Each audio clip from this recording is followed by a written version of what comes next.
안녕하세요. 오늘 여러분께 들려드릴 이야기는 정말 충격적이고 극적인 한 여성의 사연입니다. 42년을 함께 한 남편의 배신을 발견하고 그 진실과 맞서 싸운 한 여성의 이야기. 42년의 배신을 시작하겠습니다. 제 이름은 김순옥, 올해 67세입니다. 남편 박철민과 42년을 함께 살았어요. 남편은 작년에 대기업에서 정년퇴직을 했고, 저는 10년 전부터 집에서 살림만 하고 있었습니다. 얼마 전 남편이 퇴직하고 나서부터 뭔가 달라지기 시작했어요. 회사 다닐 때는 새벽에 나가서 밤늦게 들어오니까 마주칠 일이 별로 없었는데, 퇴직 후에는 하루 종일 집에 있으니까 서로 부담스러워했던 것 같아요. 여보, 오늘은 뭐 할 거야? 매일 아침 남편이 묻는 말이었어요. 처음엔 함께 등산도 가고 여행도 다니고 했는데 몇 달 지나니 서로 지치더라고요. 남편은 점점 집 밖으로 나가는 시간이 많아졌어요.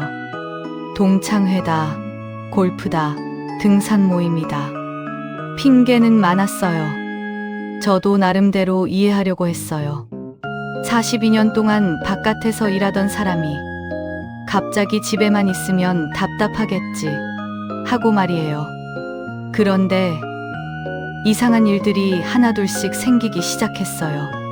첫 번째는 휴대폰이었어요. 남편이 휴대폰을 볼 때마다 제가 다가가면 황급히 화면을 끄더라고요. 뭘 그렇게 숨길 게 있나 싶었어요. 여보, 누구랑 문자하는 거야? 아, 그냥 동창들이야. 별거 아니야. 남편의 대답은 항상 모호했어요. 두 번째는 옷차림이었어요. 갑자기 옷에 신경을 쓰기 시작하더라고요. 지나치게 거울 앞에서 머리를 만지작거리고 향수까지 뿌리고 나가는 거예요. 여보, 오늘 어디 가는데 그렇게 차려입어? 이상하긴 했지만 나이 들어서 외모에 관심을 갖는 것도 나쁘지 않다고 생각했어요. 세 번째는 돈이었어요. 남편이 갑자기 용돈을 더 달라고 하더라고요. 여보, 이번 달 용돈 좀 더 줄 수 있어? 친구들이랑 어울리다 보니 돈이 많이 들어. 얼마나 더 필요한데? 50만 원 정도만. 50만 원이 적은 돈은 아니었어요. 하지만 남편이 평생 우리 가족을 위해 열심히 일했으니까 퇴직 후 친구들과 즐겁게 지내는 것쯤은 해줘야 한다고 생각했어요. 네 번째는 냄새였어요. 남편이 외출하고 돌아오면 이상한 향수 냄새가 났어요. 남편이 쓰는 향수와는 다른 여성용 향수 냄새였어요. 여보, 이 냄새 뭐야? 여자 향수 냄새 같은데? 아, 친구 부인이 옆에 있었나 보네. 엘리베이터에서 만났거든. 그럴듯한 핑계였어요. 하지만 마음 한구석이 불편했어요. 다섯 번째는 전화였어요. 집에 있을 때 전화가 오면 남편이 베란다로 나가서 받더라고요. 목소리도 평소보다 작게 누군가를 신경 쓰는 듯한 톤으로 말하더라고요. 여보, 누구 전화였어? 회사 후배야. 업무 상담 좀 해달라고 해서. 이런 일들이 6개월 정도 계속되었어요. 처음엔 별거 아니라고 생각했는데 점점 의심이 커지기 시작했어요.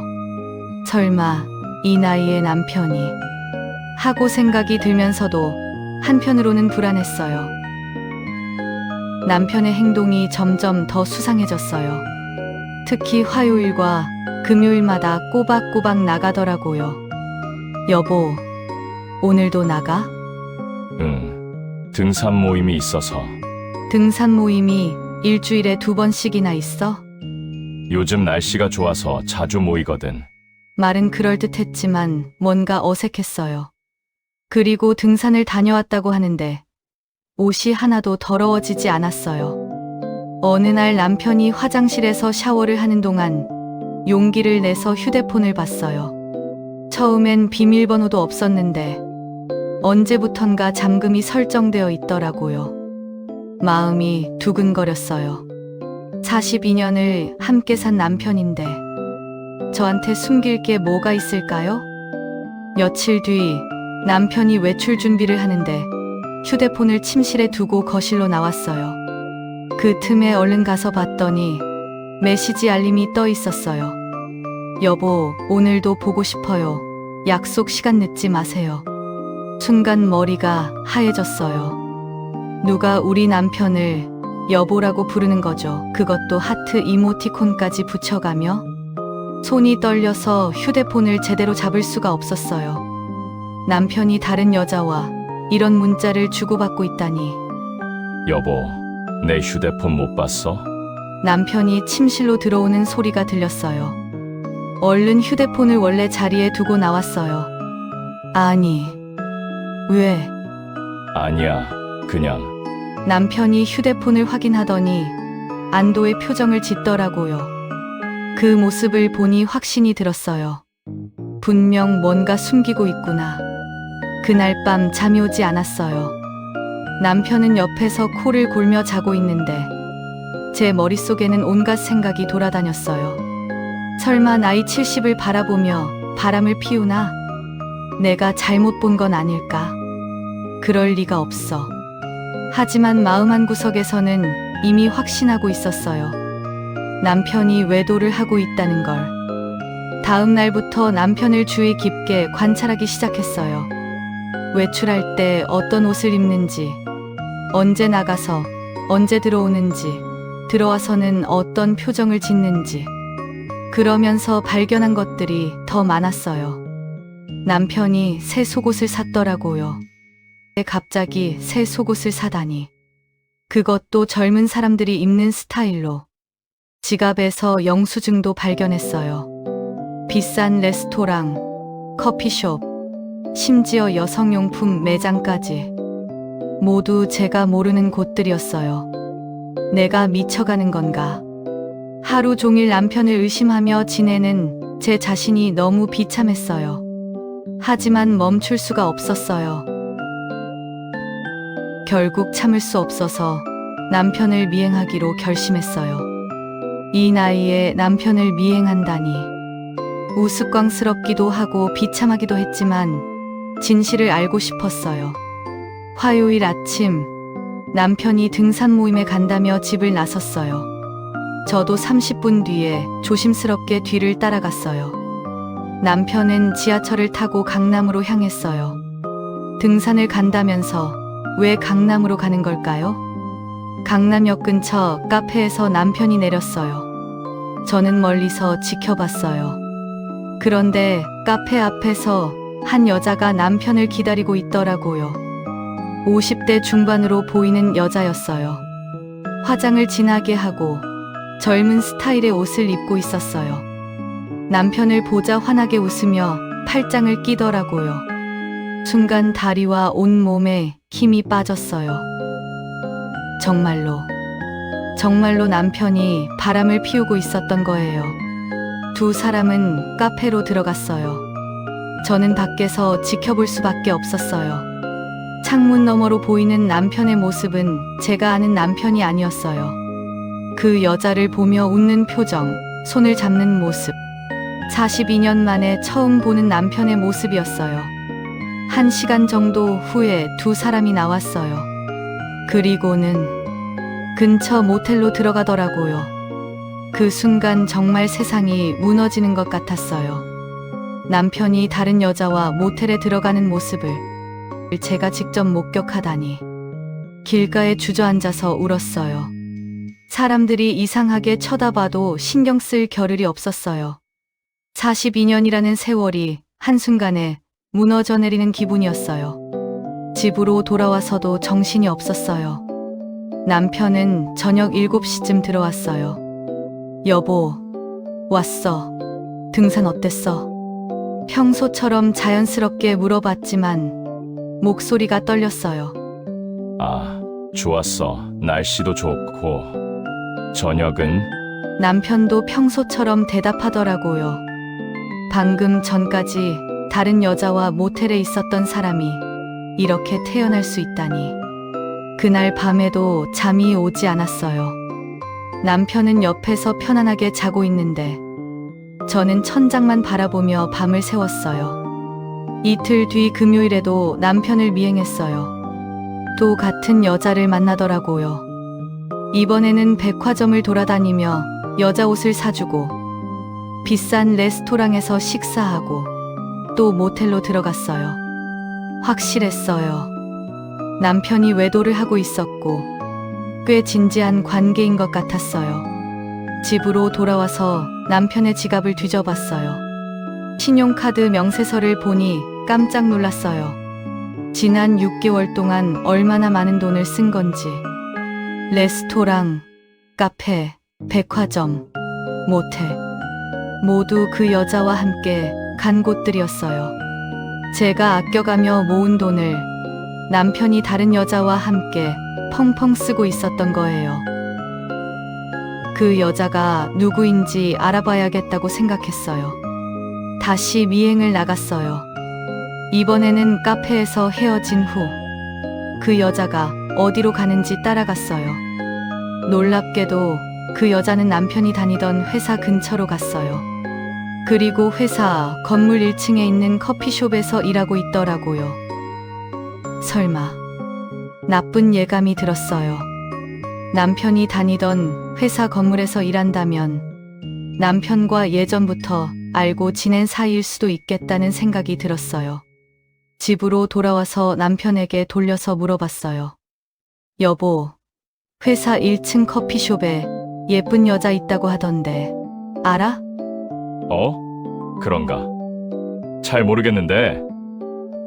왜? 그냥 동네에서 누가 그러더라고. 남편의 반응을 보니 분명 알고 있었어요. 너무 당황하는 기색이 역력했거든요. 다음 날 용기를 내서 그 커피숍에 갔어요. 직접 그 여자를 보고 싶었어요.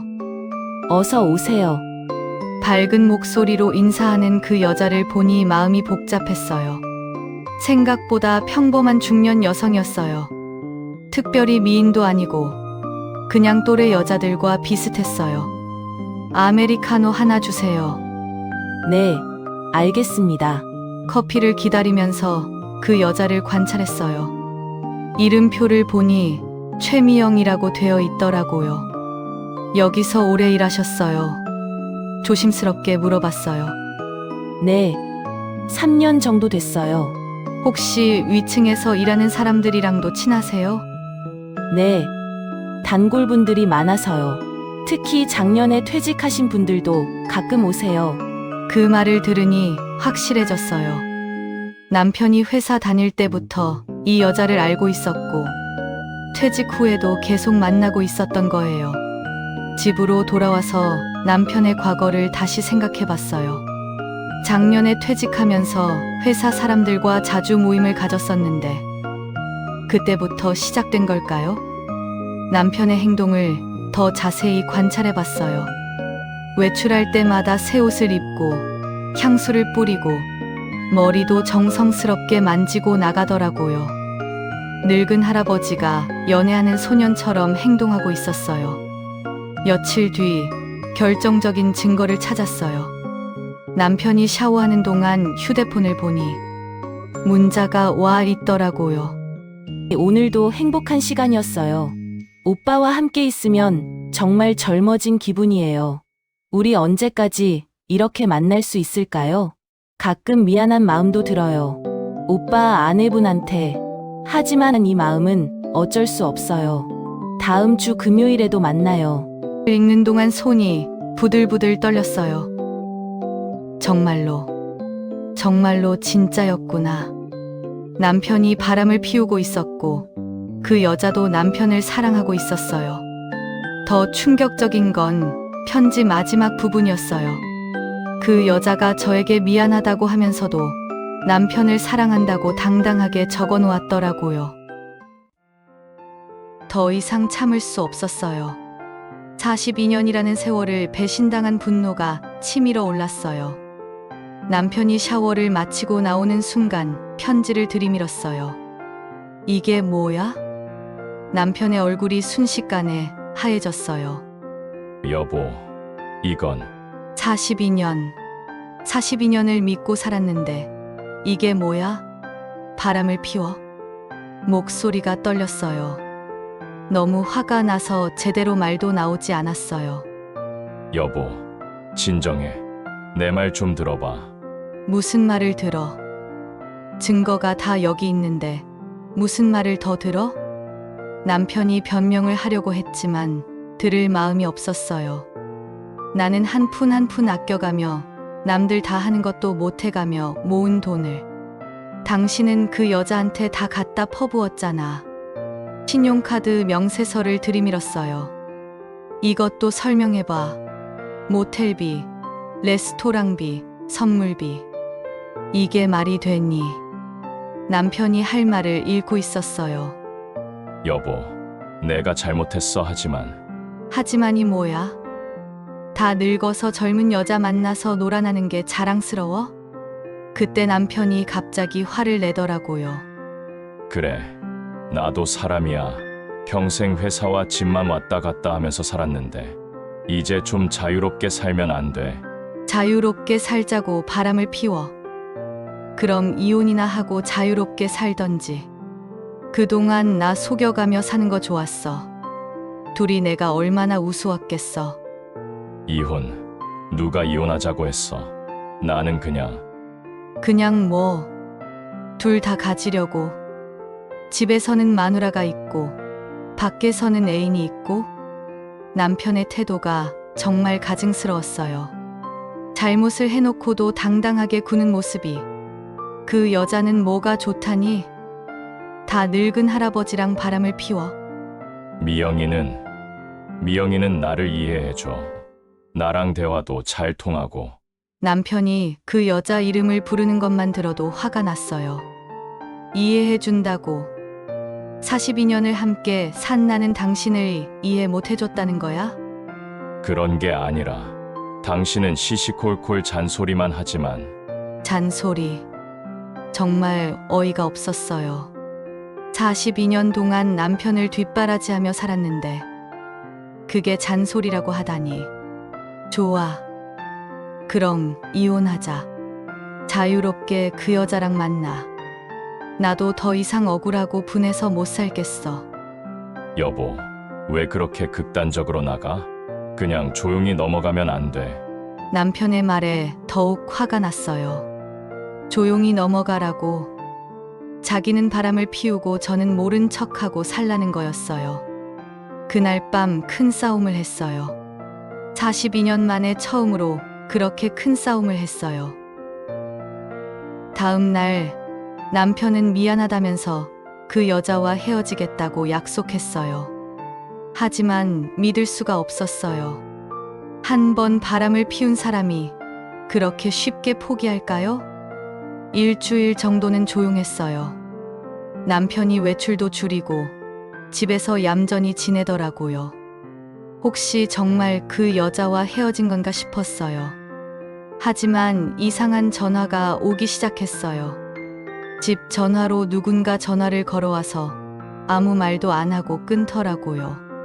하루에 몇 번씩 그런 전화가 왔어요. 어느 날은 제가 전화를 받자마자 여자 목소리로 철민 오빠 와이프 되시나요? 라고 물어보더라고요. 네. 그런데 누구세요? 저 미영이에요. 할 말이 있어서 전화했어요. 바로 그 여자였어요. 가슴이 두근거렸어요. 무슨 할 말이 있다는 거죠? 만나서 이야기하면 안 될까요? 전화로는 어려워서. 만날 필요 없어요. 전화 끊을게요. 잠깐만요. 사모님이 모르는 게 있어요. 철민 오빠에 대해서. 전화를 끊으려다가 멈췄어요. 남편에 대해 제가 모르는 게 뭐가 있다는 걸까요? 뭘 모른다는 거예요? 전화로는 정말 어려워요. 꼭 만나서 이야기하고 싶어요. 결국 그 여자를 만나기로 했어요. 진실이 뭔지 알고 싶었거든요. 다음 날 카페에서 만났어요. 직접 마주 앉아 보니 그 여자도 많이 긴장한 것 같았어요. 죄송해요, 사모님. 정말 죄송해요. 처음부터 사과를 하더라고요. 사과는 됐고, 할 말이 뭐예요? 철민 오빠가 거짓말한 것 같아서요. 무슨 거짓말이요? 오빠가 이혼 절차를 밟고 있다고 했거든요.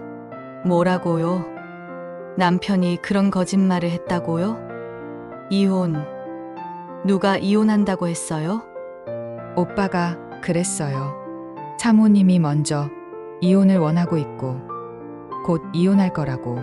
그래서 저도 오빠와 만나기 시작한 거예요. 정말 어이가 없었어요. 남편이 그런 거짓말을 해가면서 그 여자를 속였다는 거였어요. 그리고 그 여자가 더 충격적인 말을 했어요. 오빠가 저랑 재혼하자고 했어요. 이혼하면 바로 결혼하자고. 세상이 마구 도는 것 같았어요.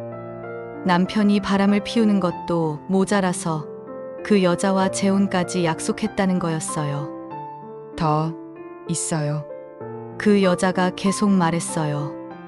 오빠가 집과 재산을 제 이름으로 옮기려고 한다고 했어요. 사모님 모르게. 그 순간 정말 머리가 하얘졌어요. 남편이 저 몰래 재산을 빼돌리려고 했다는 거였어요. 그게 사실이에요. 예. 저도 이상해서 확인해 봤는데 오빠가 벌써 부동산 중개소에 집 시세를 알아봤더라고요. 더 이상 들을 수가 없었어요. 카페에서 나와서 집으로 달려갔어요. 집에 돌아와서 남편을 기다렸어요. 오후 6시쯤 남편이 들어왔어요. 여보, 왔어. 오늘 어디 갔다 와? 평상시와 똑같은 목소리로 말하더라고요. 이런 거짓말쟁이와 42년을 함께 살았다니. 당신, 미영 씨 만났어? 남편의 얼굴이 굳어졌어요. 뭐라고? 미영 씨가 모든 걸 다 말해줬어. 당신이 나랑 이혼한다고 거짓말한 것도, 재혼하자고 한 것도, 집을 팔아서 재산을 빼돌리려고 한 것도. 남편이 할 말을 잃었어요. 여보, 그건 42년이야. 42년을 내가 속고 살았어.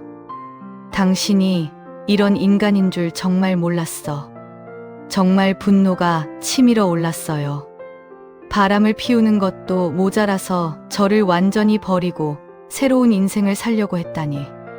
당신 정말 재산을 그 여자 이름으로 옮기려고 했어? 그게 아니라 부동산 중개소의 시세 알아본 것도 거짓말이야? 남편이 더 이상 변명하지 못했어요. 모든 게 들통이 났으니까요. 그날 밤부터 저희 복수가 시작되었어요. 42년을 속고 산 대가를 치르게 해주겠다고 다짐했어요. 먼저 통장을 모두 확인해 봤어요. 남편이 몰래 돈을 빼간 흔적들이 보였어요. 제가 모르는 새로운 계좌도 만들어져 있더라고요. 다음 날 은행에 가서 모두 제 계좌로 바꿨어요. 남편이 더 이상 돈을 함부로 쓸 수 없도록 말이에요. 그리고 남편의 친구들과 형제들에게 전화를 했어요. 형님, 저예요. 올케구나. 무슨 일이야? 철민 씨가 바람을 피우는 거 알고 계세요? 한 명씩 전화해서 남편의 불륜 사실을 알렸어요. 남편이 체면을 중시하는 사람이라는 걸 알고 있었거든요. 집으로 돌아와서 남편의 옷을 모두 밖으로 내다 버렸어요. 뭐 하는 거야? 남편이 황급히 말렸어요. 나가. 이 집에서 나가. 여보, 진정해. 우리 다시 이야기해보자. 이야기. 그동안 이야기 안 했어? 이제 와서 무슨 이야기야? 남편이 무릎을 꿇고 빌더라고요.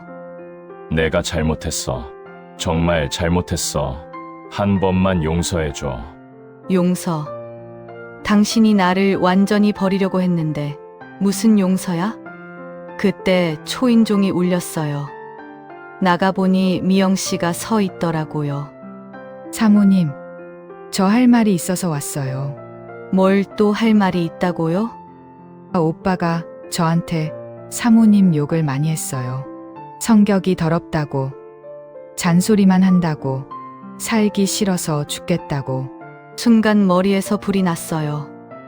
남편이 저에 대해 그런 말을 했다는 거였어요.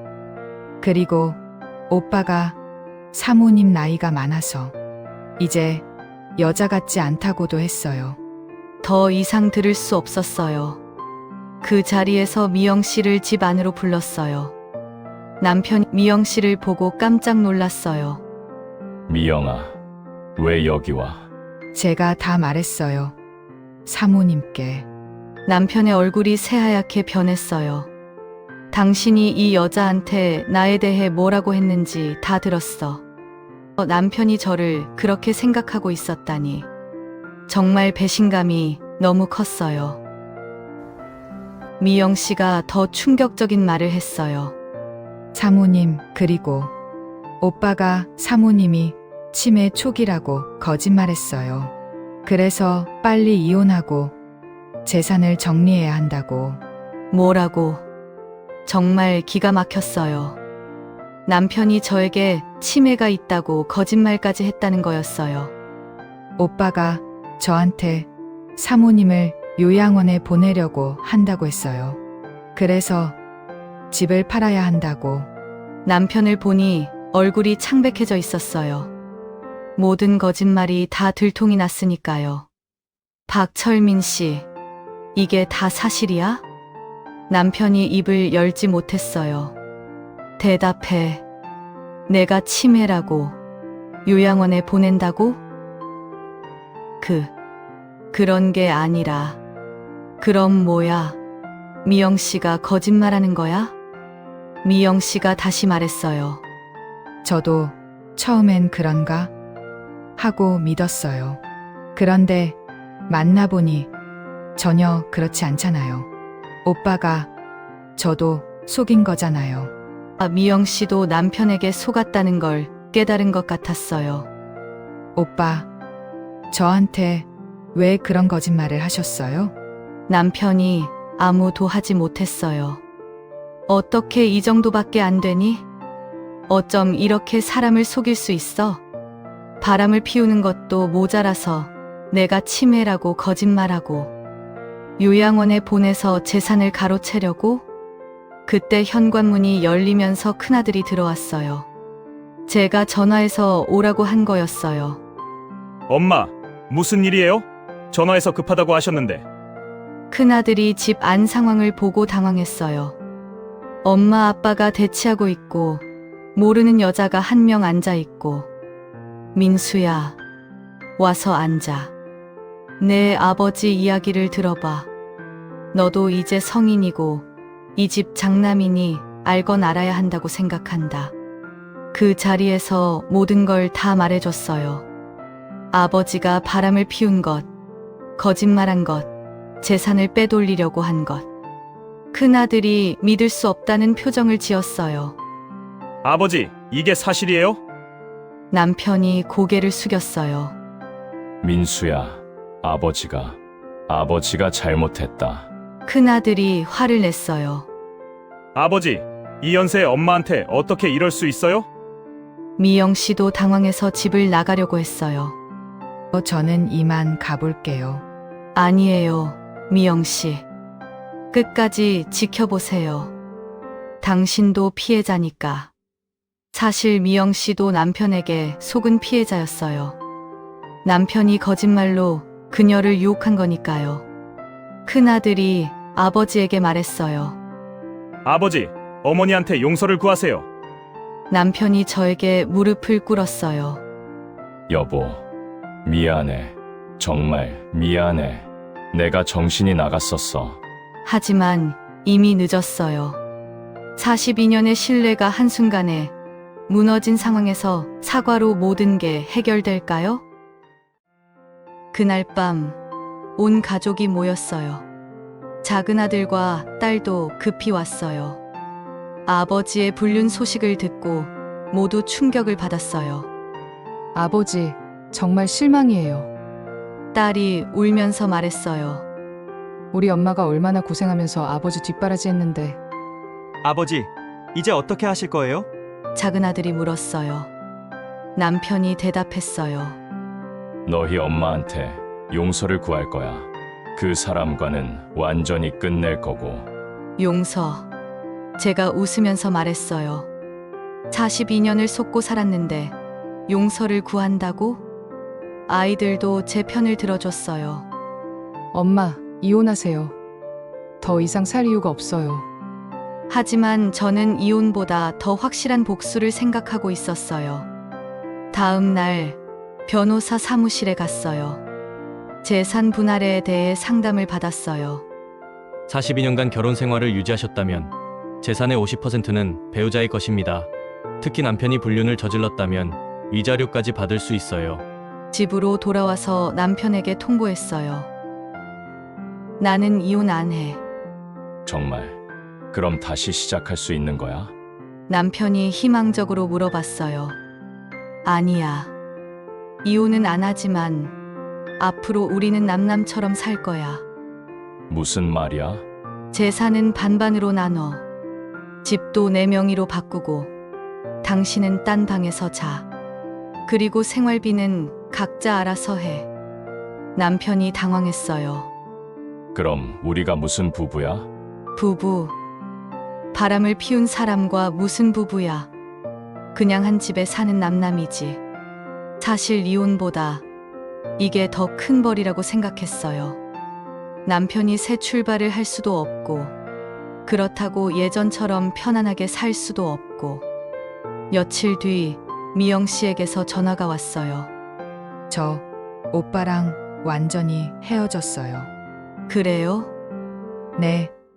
오빠가 저한테 거짓말한 것도 화가 나고 그렇게 험담한 것도 용서할 수 없어서요. 미영 씨도 남편에게 실망한 것 같았어요.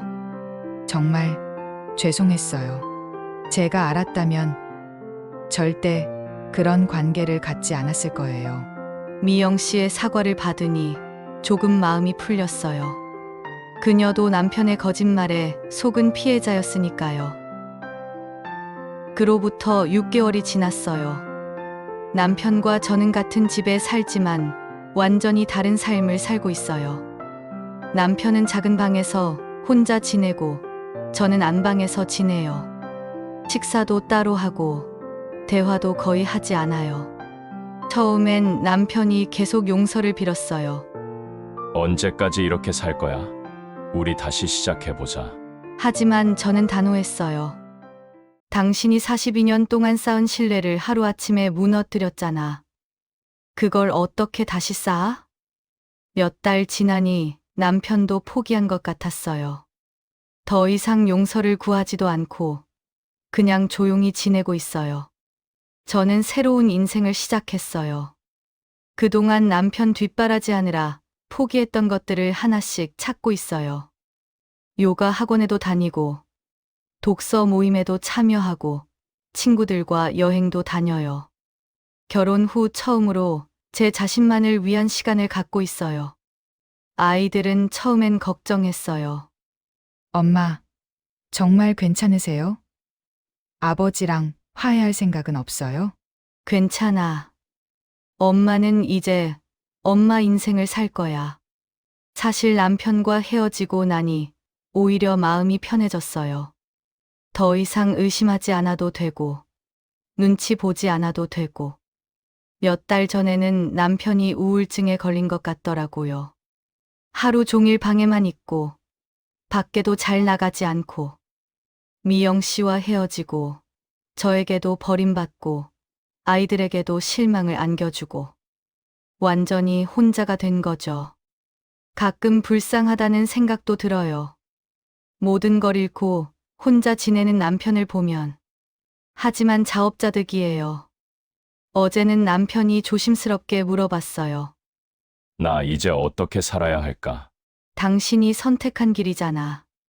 당신이 알아서 하세요. 냉정하게 대답했어요. 더 이상 남편의 인생에 대해 책임질 생각이 없어요. 지금 저는 정말 자유로워요. 남편 눈치 안 보고 제가 하고 싶은 대로 살고 있어요. 친구들이 말해요. 너 요즘 정말 젊어 보인다. 뭔가 활력이 넘쳐. 맞아요. 저는 지금이 제 인생에서 가장 자유로운 시간이라고 생각해요. 남편의 배신은 저에게 상처를 줬지만 동시에 새로운 기회도 줬어요. 이제야 제 자신을 위한 삶을 살 수 있게 된 거죠. 이 이야기를 듣고 계시는 여러분께 드리고 싶은 말이 있어요. 나이가 들어서도 배신은 아픕니다. 늦은 나이에 겪은 남편의 외도와 거짓말은 정말 큰 충격이었어요. 42년이라는 세월이 하루아침에 무너져 내리는 기분이었습니다. 하지만 그 고통 속에서도 저는 새로운 것을 발견했어요. 바로 제 자신의 가치를요. 지금까지 저는 누군가의 아내, 누군가의 엄마로만 살았어요. 제 자신은 없었어요. 항상 남편과 아이들을 위해서만 살았죠. 그런데 이번 사건을 계기로 깨달았어요. 저도 저만의 인생을 살 권리가 있다는 거요. 나이가 들었다고 해서 새로운 시작을 포기할 필요는 없어요. 60이 넘어도 얼마든지 새로운 인생을 시작할 수 있어요. 무조건 용서하고 예전으로 돌아갈 필요는 없어요. 때로는 단호하게 선을 긋는 것도 필요해요. 가족이라는 이름으로, 부부라는 이름으로 모든 걸 참아야 한다고 생각하지 마세요. 모든 개인은 존중받을 권리가 있어요. 저는 이제 남편과 같은 집에 살지만 제 인생은 제가 주인이에요. 더 이상 누구에게 휘둘리지 않고 제가 원하는 대로 살고 있어요. 남편의 배신은 저에게 아픔을 줬지만 동시에 진정한 자유도 줬어요. 나이는 단지 숫자일 뿐입니다. 언제든 새로운 시작을 할 수 있어요. 내가 아닌 다른 사람으로 나를 너무 버려두지 마세요. 그리고 두려워도 마세요. 우리 각자의 인생은 모두 소중하니까요.